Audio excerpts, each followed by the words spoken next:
Greetings, everyone.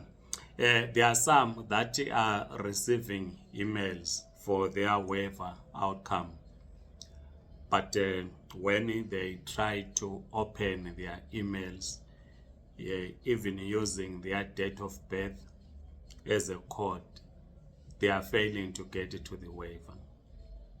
So if you are in such a situation, you need to email the VFS or Department of Home Affairs for them to send a PDF waiver to you. So your waiver must be in the PDF. So if you are struggling to open the email that was sent to you, even if you are putting your date of birth, you need to email them your details so that they can send to you in PDF form. So you can use this email address.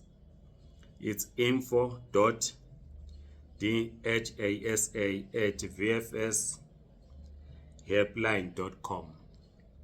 So the email address info.dhasa@vfshelpline.com.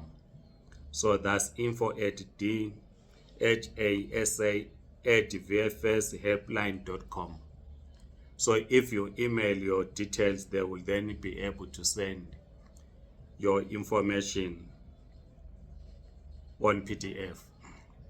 Then there are those also that are getting worried that they have a waiver outcome, a waiver receipt. They think that if you have a waiver receipt, you need by December 2024 to have applied for a general work visa. That is not the case.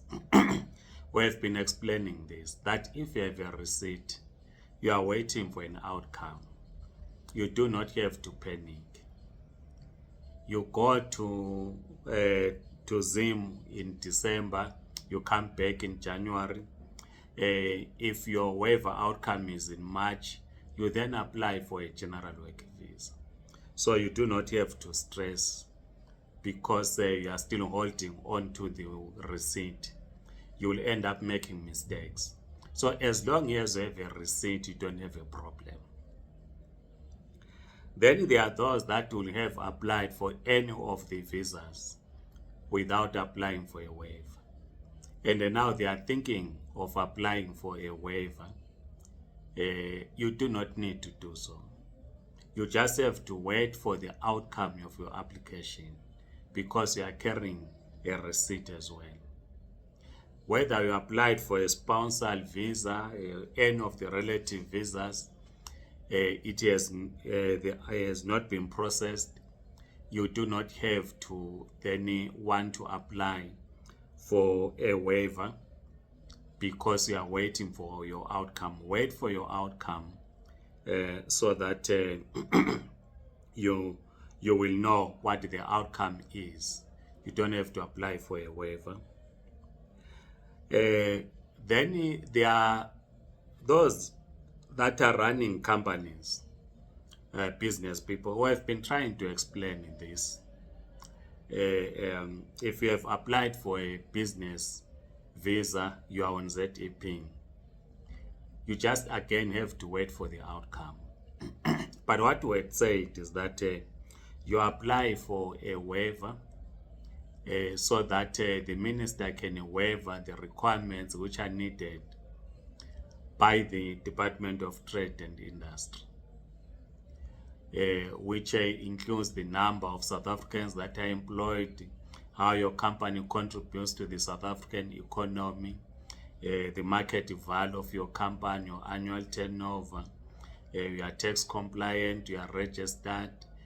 This is what you include in your waiver application. But if you have already applied for a visa, just wait for the outcome. You will then take it from there, because assuming you are rejected, you are given a chance to appeal. You can then include all those things in your appeal. In any case, in the meeting that we held with the officials of the minister, we asked them to consider to waiver some of these requirements that are needed by the Department of Trade and Industry, just as they did with the academic qualifications, that people who are applying for general work visa should not send their certificates for evaluation, and also that the certificate from Department of Labor is no longer necessary. So we are still awaiting for their response so that those that are running businesses can then apply. So as we conclude, your waiver receipt will not stop you from traveling over the festive season. So do not say, I've got a waiver, I will not be able to travel. No, if you have a waiver receipt, you are free to travel, then you come and apply next year once your waiver outcome is out. Please write in the comment section, like this video, subscribe to this YouTube channel. If you are on TikTok, please do follow us. Otherwise, goodbye.